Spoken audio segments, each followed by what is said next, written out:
Hey guys, welcome back to Grover Home. This is going to be a what sold this week shipping video.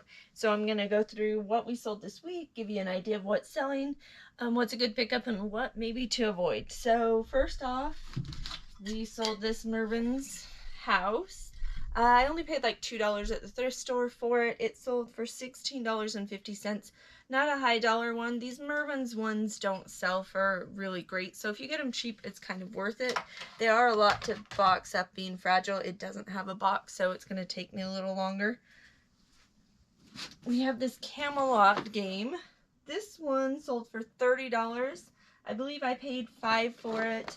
It sat for probably over a year and went back and forth. So it's a good game. It sold for a good price. I'm not sure why it sat for so long. There was probably something wrong with the listing. I don't know. I'll have to look at shipping and see if it's way overinflated. Another figure. This one is Action Man Sport Extreme action figure from 1996. This guy we got in that bag drag where everything we just threw in a bag and paid like $10 for it all. So we only paid a couple bucks for him. He sold for $17.10. Pretty good overall. This one's pretty cool. This is this giant ship. This was one of Jason's pickups. He thought it looked cool. It's from Toys R Us, so we knew it was like a little older because they don't really exist anymore. It sold for $48. We picked it up for about $4 at the thrift store. It was missing a few pieces here and there, so it did sell a little lower. But these ones sell for really great. I'm going to see if I can take it apart to make the ship a little smaller to make shipping easier. Picked up this Flintstones drive-in. It was new in box. It's still sealed. I paid $5 for it at an estate sale, and it sold for $109 on an offer. So that one was a great one. Flintstone stuff really sells really good if you find it, especially if it's old, like sealed. We have this Dandy Christmas teddy bear plush. He's talking one. These ones, talking are hit and miss. Dandy I thought would do better than they've been doing. This one speaks Spanish. And so I think that might have been why it took longer to sell, but it only sold for it sold for $12. I bought it for $1 at the thrift store, and it took like a year and a half to sell. So not the best one. I probably wouldn't pick it up again. I got this Batman car and a lot of like vintage Batman stuff. So I only paid like $1 or $2 for it. It sold for $14 plus shipping.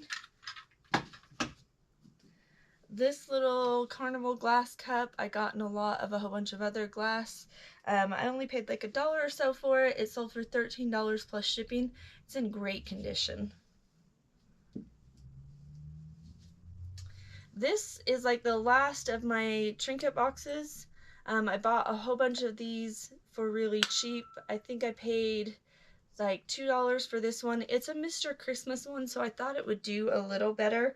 It ended up selling for $8.10 plus shipping, and I think it sat for like a year and a half. The trinket boxes just aren't doing as well anymore, and so I'm not picking them up. We did have a buy or buy 2 of these. So I bought these in a whole lot of them. There was a big box of them at the thrift store that I bought for $50, and I had like 5 houses. So I paid $10 a piece for them, which is great for these. These are the LDS Temple Square Christmas houses. So they're like the different buildings at the Salt Lake City LDS Temple Square.